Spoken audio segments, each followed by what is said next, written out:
Tell me, O Muse, of that ingenious hero who travelled far and wide after he had sacked the famous town of Troy. Many cities did he visit, and many were the nations with whose manners and customs he was acquainted.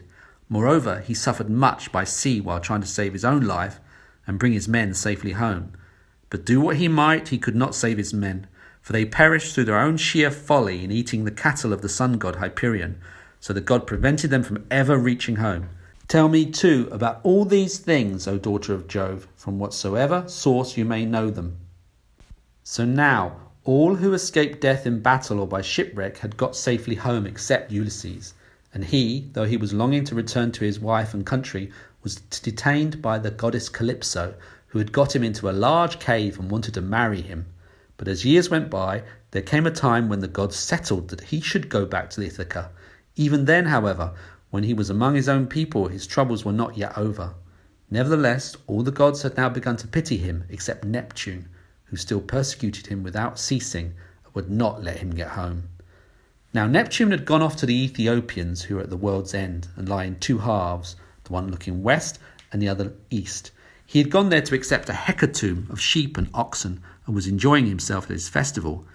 But the other gods met in the house of Olympian Jove, and the sire of gods and men spoke first. At that moment he was thinking of Aegisthus, who had been killed by Agamemnon's son Orestes. So he said to the other gods, "See now how men lay blame upon us gods for what is after all nothing but their own folly. Look at Aegisthus.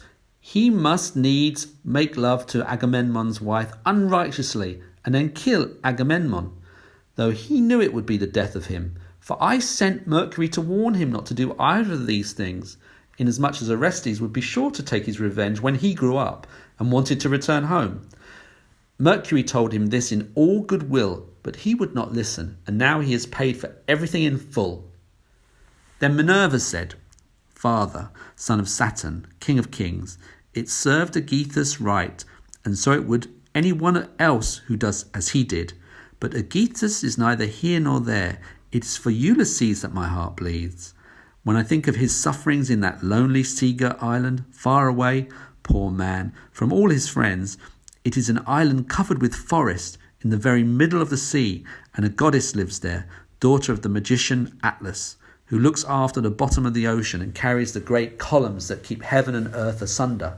This daughter of Atlas has got hold of poor unhappy Ulysses and keeps trying by every kind of blandishment to make him forget his home, so that he is tired of life and thinks of nothing but how he may once more see the smoke of his own chimneys. You, sir, take no heed of this, and yet when Ulysses was before Troy, did he not propitiate you with many a burnt sacrifice? Why then should you keep on being so angry with him?" And Jove said, "My child, what are you talking about? How can I forget Ulysses, than whom there is no more capable man on earth, nor more liberal in his offerings to the immortal gods that live in heaven? Bear in mind, however, that Neptune is still furious with Ulysses for having blinded an eye of Polyphemus, king of the Cyclops. Polyphemus is son to Neptune by the nymph Thoosa, daughter to the sea king Phorcys. Therefore, though he will not kill Ulysses outright, he torments him by preventing him from getting home. Still, let us lay our heads together and see how we can help him to return.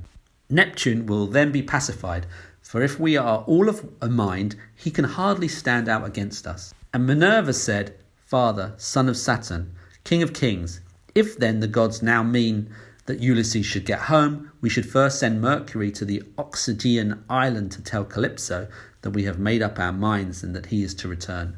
In the meantime, I will go to Ithaca to put heart into Ulysses' son, Telemachus. I will embolden him to call the Achaeans in assembly and speak out to the suitors of his mother Penelope, who persist in eating up any number of his sheep and oxen. I will also conduct him to Sparta and to Pylos to see if he can hear anything about the return of his dear father, for this will make people speak well of him."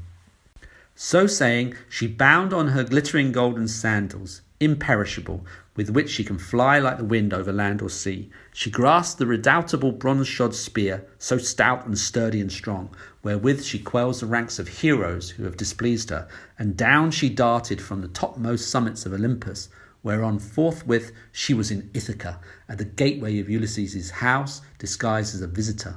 Mentes, chief of the Taphians, and she held a bronze spear in her hand. There she found the lordly suitors seated on hides of the oxen which they had killed and eaten, and playing draughts in front of the house. Men servants and pages were bustling about to wait upon them, some mixing wine with water in the mixing bowls, some cleaning down the tables with wet sponges and laying them out again, and some cutting up great quantities of meat. Telemachus saw her long before anyone else did. He was sitting moodily among the suitors, thinking about his brave father and how he would send them flying out of the house if he were to come to his own again and be honoured as in days gone by. Thus brooding, as he sat amongst them, he caught sight of Minerva and went straight to the gate, for he was vexed that a stranger should be kept waiting for admittance. He took her right hand in his own and bade her give him her spear. "Welcome," said he, "to our house, and when you have partaken of food, you shall tell us what you have come for." He led the way as he spoke, and Minerva followed him. When they were within, he took her spear and set it in the spear stand against a strong bearing post, along with the many other spears of his unhappy father, and he conducted her to a richly decorated seat, under which he threw a cloth of damask. There was a footstool also for her feet, and he set another seat near her for himself, away from the suitors, that she might not be annoyed while eating by their noise and insolence, and that he might ask her more freely about his father. A maidservant then brought them water in a beautiful golden ewer, and poured it into a silver basin for them to wash their hands, and she drew a clean table beside them. An upper servant brought them bread, and offered them many good things of what there was in the house. The carver fetched them plates of all manner of meats, and set cups of gold by their side, and a manservant brought them wine and poured it out for them. Then the suitors came in, and took their places on the benches and seats. Forthwith, men servants poured water over their hands, maids went round with the bread baskets, and pages filled the mixing bowls with wine and water, and they laid their hands upon the good things that were set before them. As soon as they had enough to eat and drink, they wanted music and dancing, which are the crowning embellishments of a banquet. So a servant brought a lyre to Phemius, whom they compelled perforce to sing to them. As soon as he touched the lyre and began to sing, Telemachus spoke low to Minerva, with his head close to hers, that no man might hear.